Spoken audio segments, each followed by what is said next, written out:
Cláudio Humberto, Lana Canepa, hoje o presidente Jair Bolsonaro, como é tradição, abriu a Assembleia Geral da ONU nos Estados Unidos. Os discursos e debates começaram por lá. Quem está acompanhando de perto é o correspondente da Rádio Bandeirantes em Nova York, o Eduardo Barão, que tem um resumão pra gente do que mais importante rolou desde logo cedo aí na ONU, né, Barão? Boa tarde para você.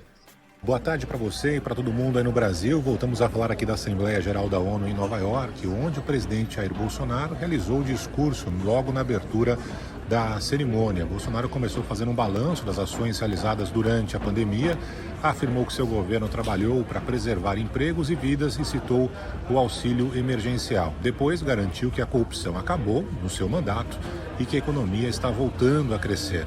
O presidente fez um apelo para que o conflito entre Rússia e Ucrânia chegue ao fim. Também disse que se não fosse o agronegócio brasileiro, o mundo estaria passando fome. Aliás, a insegurança alimentar, agravada pela guerra na Ucrânia, é um tema que está sendo discutido por todos os líderes que participam aqui da Assembleia Geral da ONU.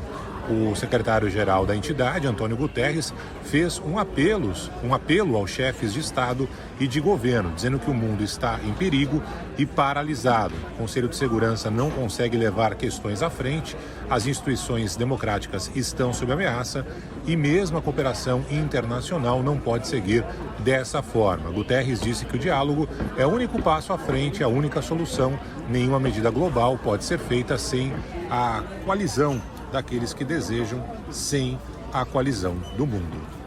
Então, Cláudio, um rápido resumo aí pelo Eduardo Barão, nosso correspondente em Nova York. Claro, o presidente Jair Bolsonaro, ele iria enaltecer mesmo pontos do governo, lá falar um pouquinho para os brasileiros lá na ONU, né, Cláudio? Eu acho que isso todo presidente brasileiro faz, né? Sempre chama atenção para suas realizações, os pontos positivos da sua gestão, e foi o que ele fez.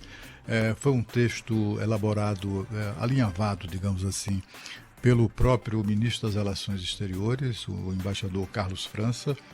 Tem um forte conteúdo diplomático ali nas expressões, nas frases, nas colocações, mas tem até um bastidor interessante. A grande dificuldade na elaboração não foi exatamente uma dificuldade, mas foi ali que diabo é isso, né?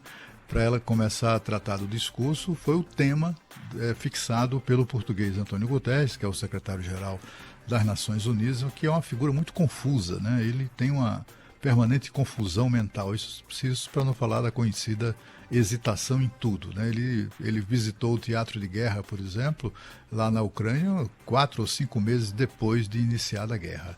E durante todo esse período, pelo menos na primeira fase ali, crítica do conflito, os primeiros 2, 3 meses, ele colaborou muito para o agravamento da situação com a sua própria omissão. Ele se omitiu gravemente naquele período, se associando, se tornando submisso às políticas do presidente americano Joe Biden. O secretário-geral da ONU tem que estar acima disso, né? Ele não pode perder o respeito das partes em conflito. Ele assumiu um lado e, com isso, acabou prejudicando qualquer esforço para acabar com a guerra. Portanto, quando ele faz esses apelos, é preciso fazer isso, fazer aquilo, ele está fazendo tardiamente, né? Por exemplo, a questão ele fez um apelo à questão dos fertilizantes, não sei o que e tal. Ora, quem tem fertilizante é a Rússia. Aí os caras ficam lá hostilizando aquele maluco do Putin, e ele usa isso como arma, tanto quanto usa o gás, usa a energia. Bom, mas isso é outro papo. Essa questão foi mencionada, foi tratada pelo presidente Bolsonaro no seu discurso, colocando claramente a posição brasileira em defesa do diálogo, inclusive e sobretudo com o presidente russo, com a Rússia, né? Porque afinal de contas são os países que estão em conflito, né? Não há ninguém dialogando seriamente com Vladimir Putin, e a posição brasileira é essa. Aliás, já foi assim desde quando Bolsonaro visitou no início, já nas proximidades do conflito, visitou Moscou e já negociou naquela ocasião fornecimento de fertilizantes russos ao Brasil, o que garantiu as super safras que temos registrado agora 2 vezes por ano aqui no nosso país. Agora está lá a ONU, o Antônio Guterres, atrasado como sempre, tentando estabelecer algum contato com a Rússia, exatamente para restabelecer a normalidade do comércio de fertilizantes. Mas eu estava dizendo da dificuldade inicial do bastidor para a elaboração do discurso, foi o tema definido pelo Guterres como da 77ª sessão da Assembleia Geral das Nações Unidas. Sabe qual é o tema?